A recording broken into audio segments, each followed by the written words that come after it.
আসসালামু আলাইকুম। খুবই দারুণ স্বাদের একটা রেসিপি নিয়ে চলে আসছি, চিকেন গ্রিন রেসিপি। এটা অতুলনীয় একটা স্বাদ আর খুবই লোভনীয়, খেতে অসাধারণ মজা। তো আমি এখানে নিয়েছি পেঁয়াজ, রসুন, আদা, কাঁচামরিচ আর এক টুকরো লেবু। তো এগুলো আমি সব ব্লেন্ড করে নেব, শুধু লেবুটা রেখে দিব। তো সবগুলি আমি ব্লেন্ডার জারে দিয়ে দিচ্ছি। আর দিয়ে দিচ্ছি এখানে 1 বাটি পরিমাণ নিয়েছি ধনেপাতা। এটা দিয়ে আমি সবগুলি একসাথে ব্লেন্ড করে নেব। আর এই ব্লেন্ডটা খুব ভালোভাবে করতে হবে, খুব মিশ করে করতে হবে। আমার ব্লেন্ড করা হয়ে গেছে, আমি দেখাচ্ছি। একদম মিশ করে এটা ব্লেন্ড করে নিয়েছি।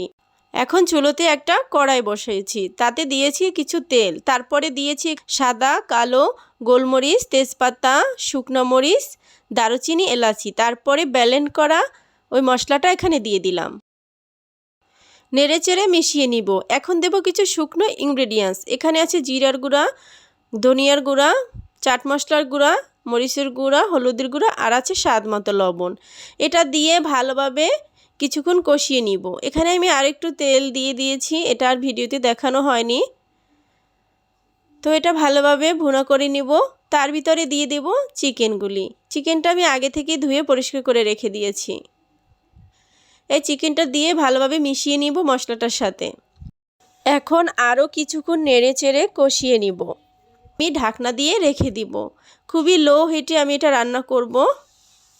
দেখুন এই চিকেনটা থেকেই কি পরিমাণ পানি বের হয়েছে, এটাতে এক্সট্রা কোনো পানি দিতে হবে না। এইভাবে চিকেন রান্না করলে অতুলনীয় চিকেনের স্বাদ পাওয়া যায়। আমার গ্রিন চিকেন কিন্তু একেবারে রেডি হয়ে গেছে, উপরে তেল উঠে আসছে। এখন তুলে নেওয়ার পালা।